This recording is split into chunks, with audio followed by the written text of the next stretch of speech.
भारत माता की छत्रपति शिवाजी महाराज की छत्रपति संभाजी महाराज की जय भवानी जय भवानी जय जय जय जय जय भवानी जय जय जय जय जय शिवाजी हिंदवी स्वराज्याचे सरसंस्थापक छत्रपती शिवरायांना मानाचा मुजरा करतो। भारतीय राज्य घटनेचे शिल्पकार भारतरत्न डॉक्टर बाबासाहेब आंबेडकर यांना मानवंदना अर्पित करतो। भारतीय जनता पार्टी विधिमंडळ गटाच्या बैठकीमध्ये मंचावर उपस्थित असलेले आपले अध्यक्ष चंद्रशेखर बावनकुळेजी, मुंबईचे आपले अध्यक्ष आणि मुख्य प्रतोद आशिष शेलारजी, आपले ज्येष्ठ मंत्री सुधीर मुनगंटीवारजी, प्रवीण दरेकरजी, रणधीर सावरकरजी आणि या ठिकाणी उपस्थित सर्व ज्येष्ठ आमदार, विधिमंडळ गटातील दोन्ही सभागृहातील आमदार भगिनी आणि बंधूंनो,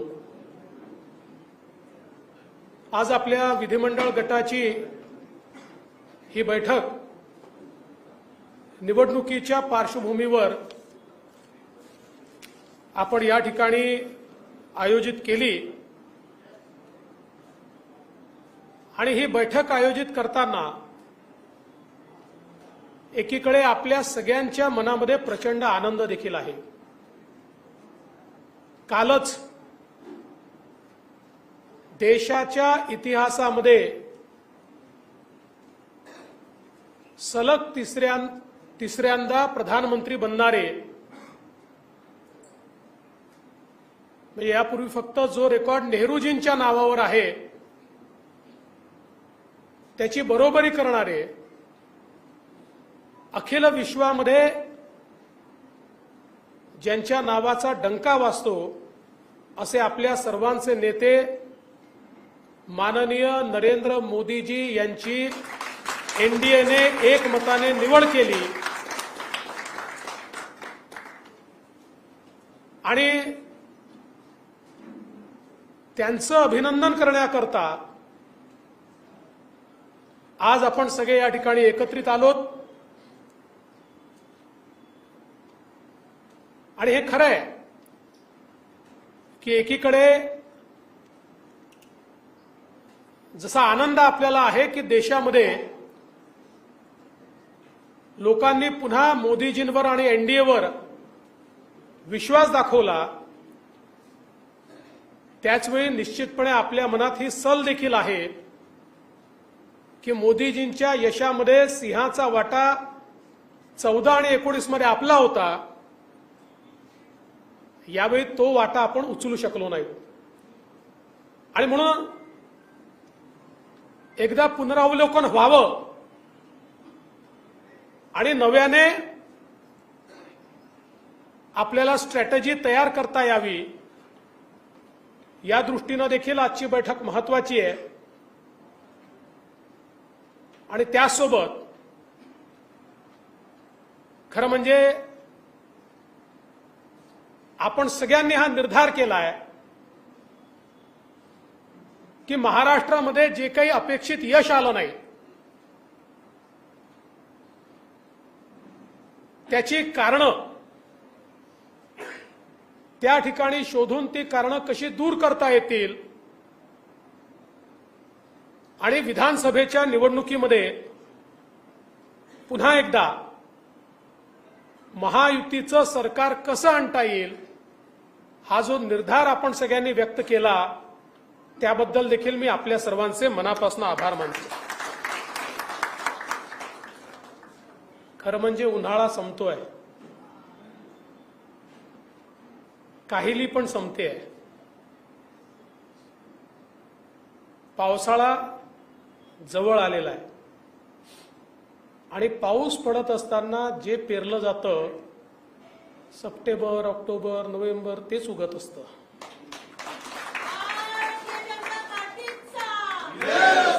त्यामुळे आता नव्याने पेरण्याची वेळ या ठिकाणी आली आहे. आपण सगळ्यांनी माझ्यावर विश्वास व्यक्त केला, मी आपला आभारी आहे. पण एकच गोष्ट आपल्याला सांगतो, यशाचे बाप अनेक असतात, पण अपयशातही अपयश ताकदीनं अंगावर घ्यायचं असतं, ते पचवायचं असतं आणि नवीन निर्धार करायचा असतो. आणि म्हणून या निवडणुकीमध्ये भारतीय जनता पक्षाचं नेतृत्व मी करत असल्यामुळे मी हे सांगितलं की हो, या अपयशाची जबाबदारी माझी आहे. कारण पक्षाने, आणि मी दोन्ही अध्यक्षांचं अभिनंदन करेन, बावनकुळेजी आणि आशिष शेलारजी, आणि पक्षाच्या कार्यकर्त्यांचं अभिनंदन करेल की आपण सगळ्यांनी अतिशय उत्तम काम या ठिकाणी केलं. केवळ पॉलिटिकल अर्थमॅटिकमध्ये आम्ही कुठेतरी कमी पडलो, आणि मी ते कसं पडलो हे सांगणार आहे. आणि त्याच वेळी मी जेव्हा हे सांगितलं की मला मोकळं करून काम करायची संधी द्या, त्यावेळी ते निराशेतून बोललो नाही. देवेंद्र फडणवीस हा पळणारा व्यक्ती नाही आहे, हा लढणारा व्यक्ती आहे. अरे आमची प्रेरणा काय आहे? चारीकडनं घेरल्यानंतर पुरंदरचा तह करणारे आणि नंतर पुन्हा पूर्ण ताकदीने मैदानात उतरून ते सर्व किल्ले पुन्हा जिंकणारे छत्रपती शिवराय, हे आमची प्रेरणा आहे. त्यामुळे कोणाला जर असं वाटलं असेल की मी निराश झालो किंवा भावनेच्या भरात बोललो, तर ते सत्य नाही. हे आज पुन्हा एकदा आपल्याला सांगतो, तर माझ्या डोक्यात काही स्ट्रॅटेजी होती, आजही आहे. आता आपण सगळ्यांनी विश्वास या ठिकाणी दाखवलाय, पण मी माननीय अमितभाई शाह यांना भेटून आलो, त्यांनाही माझ्या डोक्यात काय ते सांगितलं. अर्थात त्यांची भूमिका काही तुमच्यापेक्षा फार वेगळी नव्हती, पण त्यांनी मला सांगितलं की आता पहिले हे सगळं काम चालू द्या, मग नंतर आपण काय ब्ल्यूप्रिंट तयार करायची आहे महाराष्ट्राची ती तयार करू. आणि त्यामुळे कुठल्याही परिस्थितीत, म्हणजे याही किंवा त्याही किंवा कुठल्याही परिस्थितीमध्ये एक मिनिट देखील मी शांत बसणार नव्हतो आणि बसणार नाहीये. त्यामुळे आता हे निश्चित सांगतो की आता तर मी काम करतोच आहे आणि ते करणारच आहे. पण हे सगळं आपण जर बघितलं तर ज्याचा मी उल्लेख केला की देशामध्ये ज्या प्रकारे मोदीजींना जनतेने समर्थन दिलं आणि तिसऱ्यांदा एनडीएचं सरकार आलं, आणि त्याच वेळी ओरिसामध्ये आपलं सरकार येणं, आंध्र प्रदेशमध्ये एनडीएचं सरकार येणं, अरुणाचलमध्ये आपलं सरकार येणं, या सगळ्या गोष्टी अतिशय स्पष्टपणे काय सांगतायत हे आपण सगळ्यांनी बघितलं पाहिजे. आणि सगळ्यात महत्वाचं जे काल मोदीजी बोलले, काही लोक विजयाचा नरेटिव्ह तयार करतात.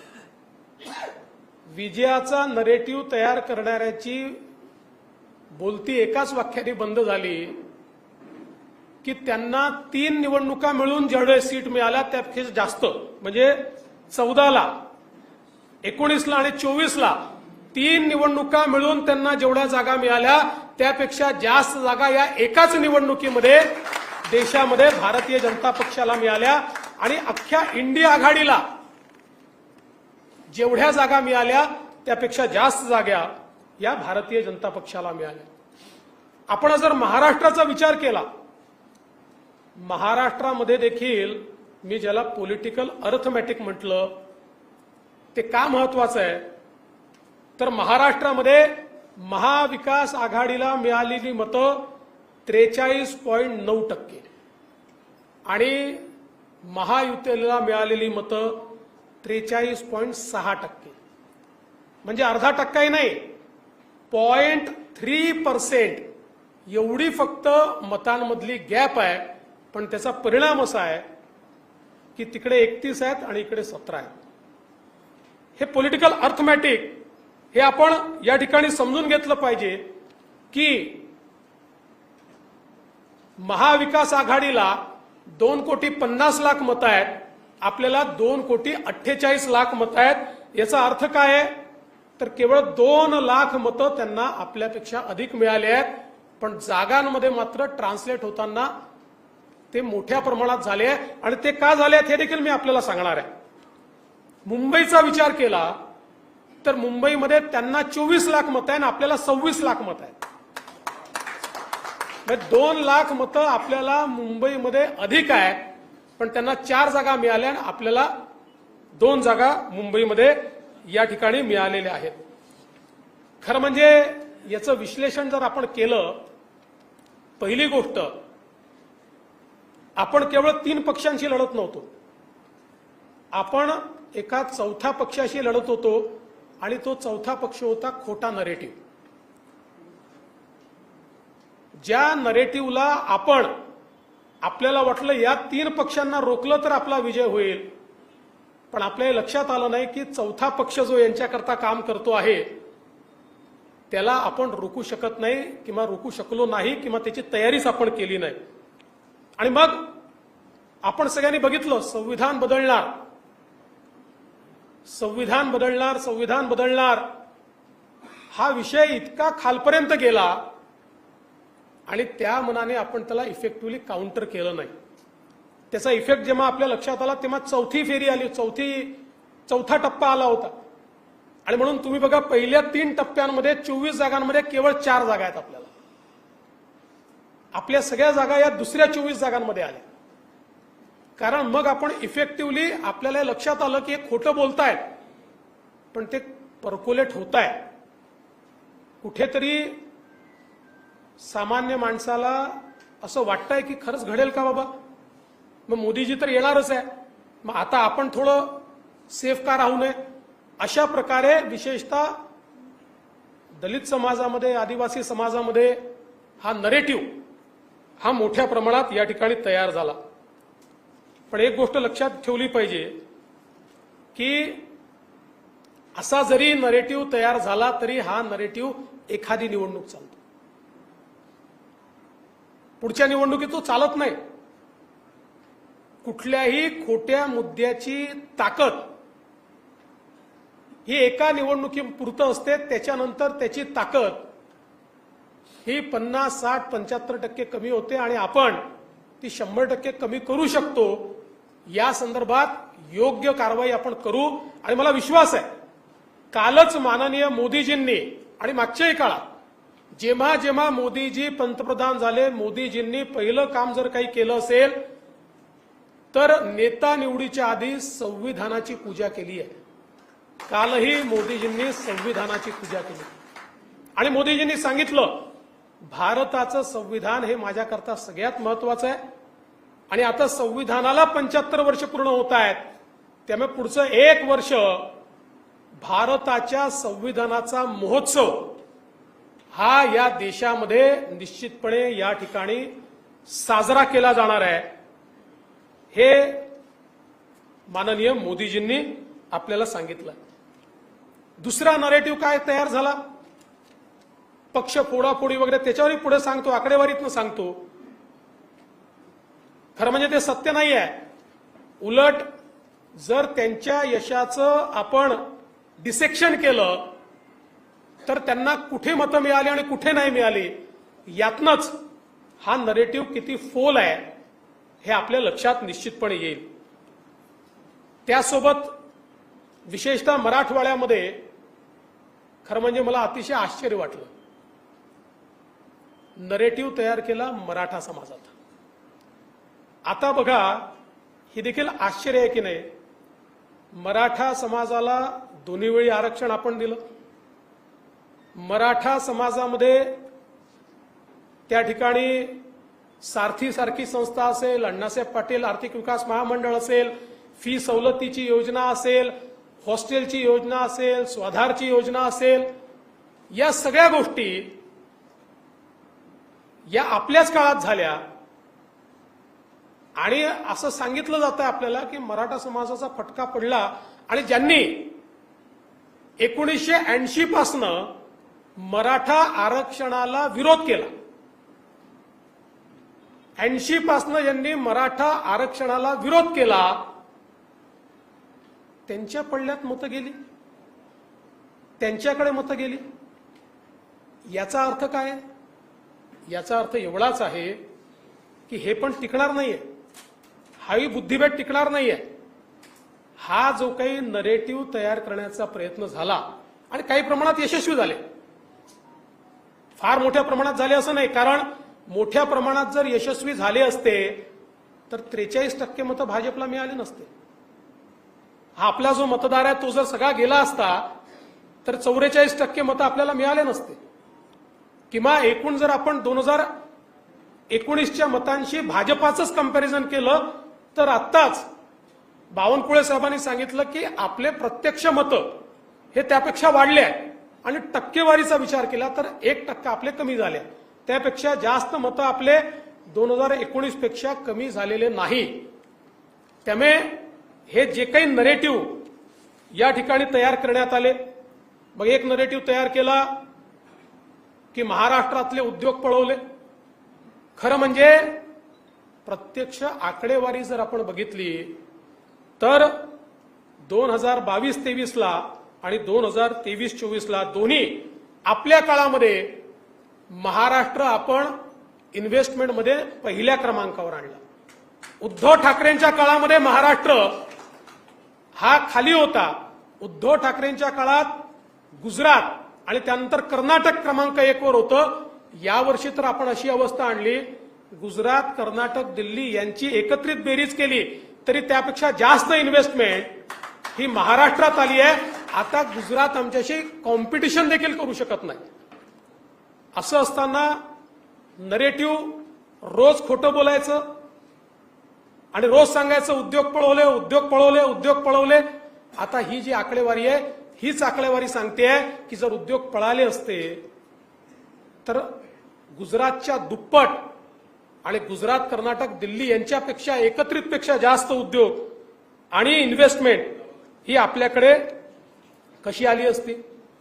मग एक या ठिकाणी नरेटिव्ह तयार केला की उद्धव ठाकरेंना फार सहानुभूती आहे.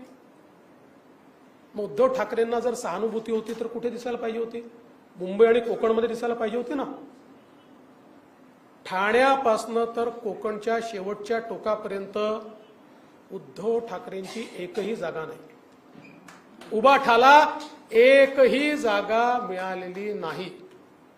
कोकणात उबाठा नाही, ठाणे जिल्ह्यात उबाठा नाही, पालघर जिल्ह्यात उबाठा नाही, रत्नागिरी, सिंधुदुर्ग, रायगड, ठाणे आणि पालघर यात उबाठाला एकही जागा मिळालेली नाही. आणि आपल्याला माहिती आहे मुंबईच्या जागा ज्या मिळाल्या त्या कोणाच्या भरोश्यावर मिळाल्या? मराठी माणसांनी मत दिलं नाही यांना. कारण सांगतो मराठी माणसांनी वोट दिलं असतं तर दक्षिण मुंबईमध्ये, वरळीमध्ये, जिथे आदित्य ठाकरेंची कॉन्स्टिट्युएन्सी आहे, फक्त 6000 मतांचा लीड आहे. मराठी माणसांनी मतदान जर त्या ठिकाणी केलं असतं तर शिवडीमध्ये यांनी 30, 35, 40,000 मतांची लीड घ्यायला हवी होती. जर मराठी माणसांनी मतदान त्यांना केलं असतं तर ईशान्य मुंबईमध्ये विक्रोळी आणि भांडूप पिऊन 60,000 मतांचा लीड त्यांनी घ्यायला पाहिजे होता. नाही घेऊ शकले. 7 आणि 8 हजारावर त्या ठिकाणी थांबले. याचा अर्थ मराठी माणूस त्यांच्यासोबत गेला नाही. पॉलिटिकल अर्थमॅटिकमध्ये त्यांनी केवळ एका विशिष्ट समाजाच्या मतांवर, काही जागांवर एखाद्या विधानसभेमध्ये इतकी प्रचंड आघाडी घेतली की त्याच्या आधारावर त्यांना निवडून येता आलं. आणि मगाशी नितेश म्हणाले खरं आहे, त्यांनी त्याची कबुली पण दिली. कारण खासदार बंडू जाधव म्हणाले की मला मराठा समाज दलित समाजापेक्षा देखील मी निवडून आलो तो मुस्लिम समाजामुळे निवडून आलो. हे त्यांचं वक्तव्य आपण सगळ्यांनी ऐकलंय. त्यामुळे एकूणच जर आपण बघितलं तर मुंबई MMR रिजन किंवा कोकणामध्ये या ठिकाणी उबाठाला लोकांनी हद्दपारच केलाय, हे देखील आपण लक्षात घेतलं पाहिजे. आता आपण बघा, ज्या जागा आपण हारलोय त्या ठिकाणी जी मुंबई मध्य उत्तर जागा होती 1% कमी मतांनी हारलो. ईशान्य मुंबई 3% कमी मतांनी हारलो. अमरावती सारख्या जागा 3% कमी मतांनी हारलो. भिवंडी, आता या सगळ्या जागांचं किंवा आपण जर धुळ्याची जागा बघितली, या सगळ्या जागांचं म्हणजे आम्ही उदाहरणादाखल सांगतोय, या सगळ्या जागांचं विश्लेषण केल्यानंतर हे जे 1%, 1.5%, 2% आपण हारलोय, हे कुठून हारलोय? आपला मतदार गेला नाही, ऍडिशनल मतदार आपल्याकडे आलेला आहे, पण हे कुठून हारलो हे आता आपल्या सगळ्यांच्या निश्चितपणे या ठिकाणी लक्षात आलं असेल. त्यामुळे आपल्याला खूप जास्त सांगण्याची आवश्यकता आहे असं मला वाटत नाही. आपण बघितलं धुळ्यासारखी जागा, धुळ्यासारख्या जागेवर मालेगाव मध्यमध्ये 1,94,000चा लीड मिळाला. 1,98,000 मतदान झालं, त्यातले 4,000 मतं आपल्याला आणि 1,94,000 त्यांना. इतर 5 मतदारसंघातनं आपण 1,90,000चं लीड घेतलं आणि 3-4,000 मतांनी ही सीट या ठिकाणी हारलो. 5ही मतदारसंघामध्ये धुळ्याच्या आपल्याला त्या ठिकाणी खरं म्हणजे लीड जो आहे तो लीड मिळालेला आहे. आणि म्हणून मी पॉलिटिकल अर्थमॅटिक जे सांगितलं, 11 जागा भाजपच्या अशा 11 जागा की ज्या 5%पेक्षा कमी मतांनी आपण हारलो, ज्याच्यामध्ये धुळे आहे, नगर आहे, अमरावती आहे, भंडारा गोंदिया आहे, नांदेड आहे, लातूर आहे, भिवंडी आहे, मुंबई नॉर्थ ईस्ट आहे, मुंबई नॉर्थ सेंट्रल आहे, नगर आहे, बीड आहे. 1%, 2%, 3% अशा हारलेल्या 11 जागा आहेत की ज्यामध्ये आपण या ठिकाणी हारलेलो आहोत. हे सगळं होत असताना एक गोष्ट अजून महत्वाची लक्षात घेतली पाहिजे. ज्या पॉलिटिकल अर्थमॅटिकचा मी उल्लेख या ठिकाणी केला की जर त्यांना 31 जागा मिळाल्या तर ते विधानसभेत रिफ्लेक्ट व्हायला पाहिजे होतं. विधानसभेमध्ये महायुतीला 130 जागांवर आघाडी आहे आणि भारतीय जनता पक्षाचा जर विचार केला तर आपल्याला 71 जागांवर आघाडी आहे आणि प्लस 5 आपल्या सोबतचे अण्णांसारखे जे लोक आहेत यांच्या मतदारसंघात जे आपलेच आहेत अशा मतदारसंघांमध्ये म्हणजे 71 आणि 5 76 मतदारसंघांमध्ये आपल्याला आघाडी आहे. म्हणजे ज्यांना केवळ 9 जागा मिळाल्या लोकसभेच्या ते आजही सर्वार्थाने महाराष्ट्रात नंबर 1 आहेत. विधानसभा शहाजा, वोटिंग पर्सेंटेज शहाजा, सिंगल इंडिव्हिज्युअल पार्टी शहाजा, पर सीट वोटिंग पर्सेंटेज सहजा, लढवलेल्या सीट्सच्या वोटिंग पर्सेंटेज सहजा, सगळ्या याच्यात याही निवडणुकीमध्ये जनतेने नंबर 1ची पार्टी ही या ठिकाणी आपल्यालाच ठेवलेलं आहे. आणि खरं म्हणजे भरपूर स्टॅटिस्टिक्स माझ्याकडे आहेत, पण हे स्टॅटिस्टिक्स सांगण्याकरता नाही आहे, इम्प्लिमेंट करण्याकरता आहे. माझी तुम्हाला एकच विनंती आहे, कधी कधी पराजय होतो, पण पराजय झाल्यानंतर एकमेकाच्या डोक्यावर खापर फोडू नका. ठीक आहे, आपली काही मतं आहेत, आपल्यालाही काही ठिकाणी समन्वयाचा अभाव आढळला, तो टिपलेला आहे, तो काही जाहीरपणे बोलण्याची आवश्यकता नाही आहे. जो समन्वयाचा अभाव आपल्याला दिसलेला आहे त्या पक्षाच्या नेत्यांना मी सांगणार आहे की या मतदारसंघात या आमदाराच्या घेतल्यात या आमदाराकडे आम्हाला त्या ठिकाणी समन्वयाचा अभाव दिसला। आज वेगवेगळे नरेटिव्ह तयार होत आहेत। शेवटी आपली मदत आपल्या मित्रपक्षांना झाली आहे, मित्रपक्षांची मदत आपल्याला झालेली आहे। आज आपण जर बघितलं तर शिवसेनेसारखा आपला जो काही जीवाभावाचा मित्र आहे, शिवसेनेच्या ज्या काही 7 जागा निवडून आलेल्या आहेत, आज बुलढाणासारख्या जागेवर संजय कुटे, आकाश कुणकर यांच्या मतदारसंघातली मतं तुम्ही बघा, इतक्या मोठ्या प्रमाणात ती मतं असतील, त्या मतांमुळे त्या ठिकाणी फायदा झालेला आहे। इचलकरंजीमध्ये अण्णांच्या मतदारसंघात एकट्या 42,000 मतं आपल्याला त्या ठिकाणी जास्त आहेत। किंवा नॉर्थ ईस्टचा जर आपण विचार केला तर नॉर्थ ईस्टमध्ये आमच्या ठाकूरताईंच्या इथे 23,000ची लीड आहे, तेव्हा 48 मतांनी ती सीट आलेली आहे। आपण जर बघितलं तर आपल्या लोकांनी प्रामाणिकपणे मित्रपक्षांचं काम त्या ठिकाणी केलेलं आहे। त्यांच्या जागा जर आपण बघितल्या, मावळसारख्या जागेवर चिंचवडमध्ये आपल्याला अतिशय चांगली लीड आपण त्या ठिकाणी दिलेली आहे, पनवेलला आपण लीड दिलेली आहे। त्यामुळे याचं विश्लेषण, आणि त्याच वेळी जळगावसारखी आपली जागा जी आपण अत्यंत चांगल्या मताने जिंकलो आहोत, तिथे त्यांच्या आमदारांच्या मतदारसंघात चांगली लीड आपल्याला मिळालेली आहे। आज आपण जर बघितलं तर मीरा भाईंदर सारखं शहर आहे, त्या ठिकाणी अर्धा शिवसेनेचा आमदार आहे, एक आमदार आपल्यासोबतचा आहे, जवळपास 1 लाख मतांची लीड त्या ठिकाणी आहे। त्यामुळे मला असं वाटतं की नरेटिव्ह तयार करण्याचं काम आपण तर करत नाही, इतरांनी करू नये। मी काल मुख्यमंत्र्यांना देखील सांगितलेलं आहे, माननीय मुख्यमंत्री महोदयांनी सांगितलं की अनेक वेळा आपले जे प्रवक्ते बोलतात, तुमचे आमचे, मी नितेश राणे नाही बोललो आहे, की बरेच वेळा प्रवक्ते जे बोलतात ते जरा समजून उमजून बोललं पाहिजे। आता ही वेळ उणे दुणे जाहीरपणे काढण्याची नाही आहे।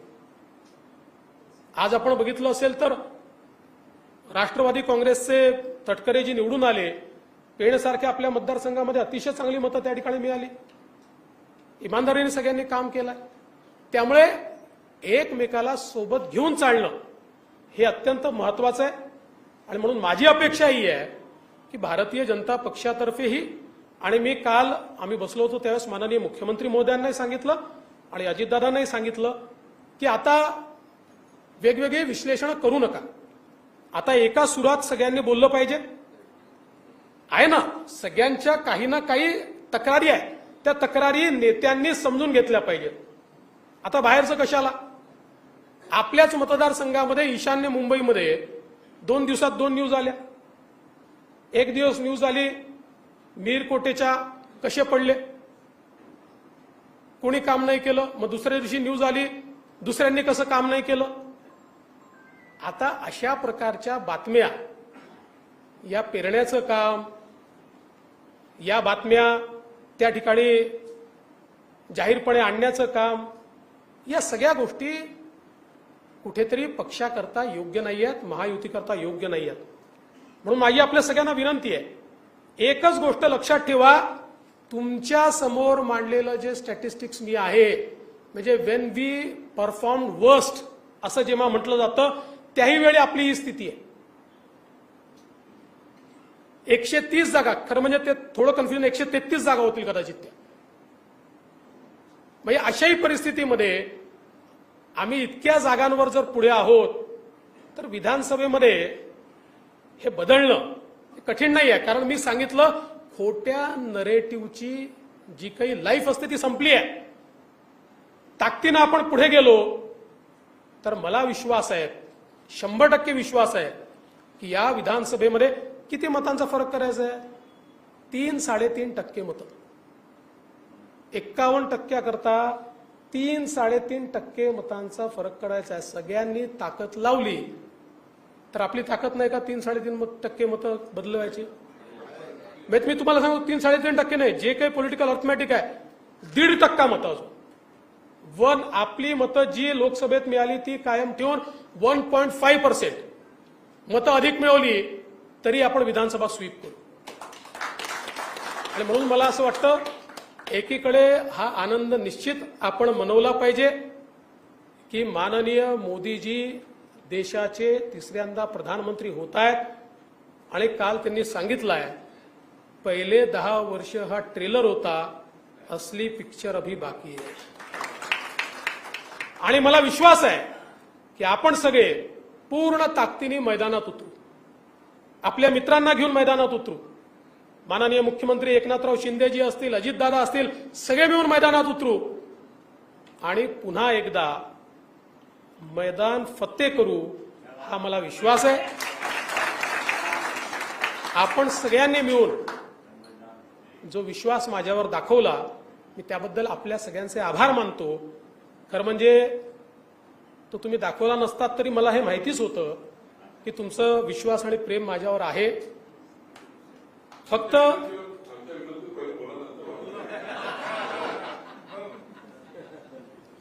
ते सगळं असं आहे की भारतीय जनता पार्टी एक आपली प्रक्रिया आहे, योग्य वेळी योग्य गोष्टी करू. आज मी तुम्हाला एवढं नक्की सांगतो की मी ज्या दिवशी निवडणूक संपली त्याच्या दुसऱ्या दिवशी कामाला लागलेलो आहे